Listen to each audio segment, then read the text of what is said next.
Hello humans. I would like to introduce myself to you. But I am not a human like you, and I have many different names according to each religion. Who calls me certain names? And I live among you. But you cannot see me. I will tell you some true stories. You are free to believe them or not. But do not make me angry. Anyway, let us start with the first story, but first, subscribe to the channel. The first story is called The Exorcist. Let us go. A young girl named Reagan is lying in bed, tossing and turning. She is sweating and her face is pale.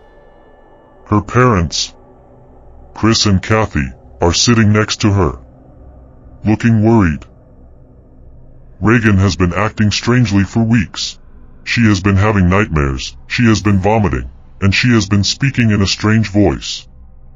Her parents have taken her to the doctor, but the doctor can find nothing wrong with her.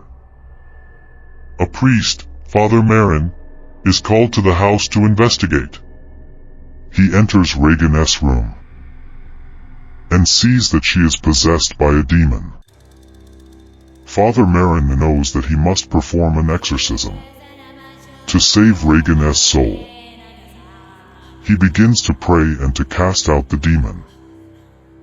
But the demon fights back, causing Reagan to scream and writhe in pain. Father Marin is forced to use all of his strength to keep the demon at bay. The exorcism is long and difficult. The demon taunts Father Marin and tries to break his will and keeps saying, "You can't save her." But Father Marin is determined to save Reagan. Finally, after hours of fighting, Father Marin succeeds in exorcising the demon. Reagan falls into a deep sleep. Father Marin is exhausted, but he is relieved that Reagan is safe. And he knows that she will need time to recover. But he is confident that she will be okay. Then Reagan wakes up the next day and she is completely normal. She has no memory of what happened during the exorcism. Dot and Reagan's parents are relieved that she is safe, but they are also traumatized by what they have seen. And for sure they thank Father Marin for saving her life. And Father Marin returns to his church, satisfied that he has done his duty.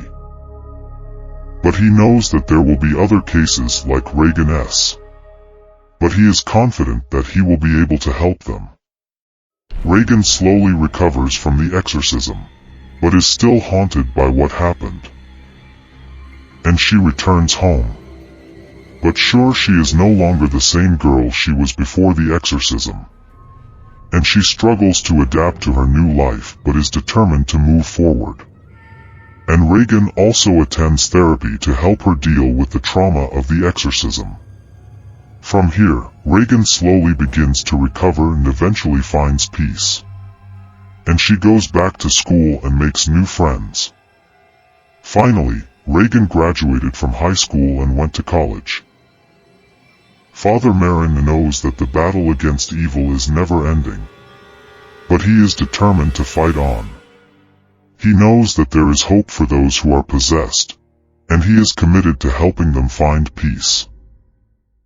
This is the end, and now I will tell you another story.